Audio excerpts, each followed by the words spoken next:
قیامت کی بڑی نشانیوں میں سے ایک نشانی سورج کا مغرب سے طلوع ہونا ہے۔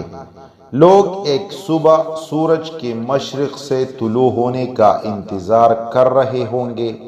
کہ اللہ تعالیٰ نے جب سے سورج کو پیدا کیا ہے وہ ہمیشہ مشرق ہی سے طلوع ہوتا آیا ہے، مگر اس روز اچانک سورج مشرق کے بجائے مغرب سے طلوع ہوگا، اور جب ایسا ہو جائے گا تو توبہ کا دروازہ بند ہو جائے گا۔ سورج کے مغرب سے طلوع ہونے کا ذکر قرآن میں موجود ہے۔ هل ينظرون الا ان تأتيهم الملائکہ، یہ ایک لمبی آیت ہے جس کا ترجمہ ہے کیا وہ صرف اس بات کا انتظار کر رہے ہیں کہ ان کے پاس فرشتے آئیں، یا آپ کا رب آئے، یا آپ کے رب کی بعض نشانیاں آئیں؟ جس دن آپ کے رب کی بعض نشانیاں آ جائیں گی تو کسی ایسے شخص کا ایمان لانا اسے فائدہ نہیں دے گا جو اس سے پہلے ایمان نہیں لایا تھا، یا اس نے اپنی ایمان میں کوئی نیک عمل نہیں کیا تھا۔ کہہ دیجئے تم انتظار کرو، بے شک ہم بھی انتظار کرنے والے ہیں۔ اس پر ایک حدیث کوٹ کرتے ہیں، اور یہ حدیث حضرت ابو ہریرہ رضی اللہ تعالیٰ عنہ سے روایت ہے کہ حضور صلی اللہ علیہ وسلم نے فرمایا، ثلاث اذا خرجنا لا ينفع نفسا ایمانها، اور اس طرح یہ ایک حدیث ہے جس کا مفہوم میں آپ کے سامنے رکھتا ہوں۔ جب تین نشانیاں ظاہر ہو جائیں گی تو کسی ایسے شخص کو اس کا ایمان فائدہ نہ دے گا جو پہلے سے ایمان نہ لا چکا ہو، یا اپنی ایمان میں کچھ بلائی کے کام نہ کر چکا ہو۔ سورج کا مغرب سے طلوع ہونا، 2 دجال کا ظاہر ہونا، نمبر 3 اور زمین سے جانور کا نکلنا۔ اور یہ حدیث صحیح مسلم کی حدیث ہے۔ اب اس میں کیا لاجک ہے کہ جب یہ نشانیاں ظاہر ہو جائیں تو کسی کا ایمان لانا اس کو فائدہ نہیں دے گا۔ اس موقع پر توبے کا دروازہ بند کرنے میں حکمت یہ ہے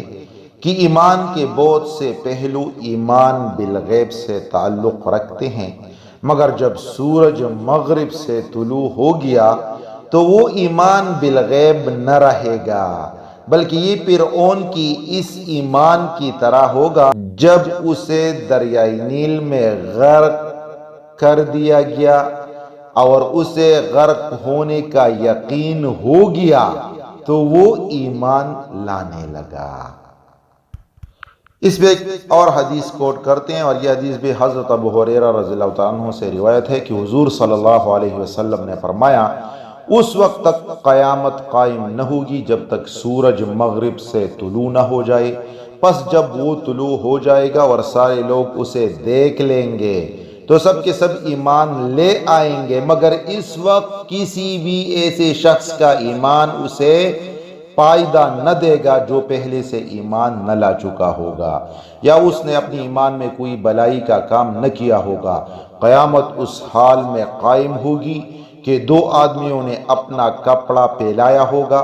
وہ خرید و فروخت نہ کر سکیں گے اور نہ اس کپڑے کو لپیٹ سکیں گے، یعنی اتنا امیجیٹ ایکشن ہوگا کہ قیامت برپا ہو جائے گی۔ ایک شخص اپنے جانور کا دودھ دوہ کر لے جا رہا ہوگا اور وہ اسے استعمال نہ کر سکے گا کہ قیامت آ جائے گی۔ اللہ اکبر۔ ایک شخص اپنے ہوس کی لپائی کر رہا ہوگا،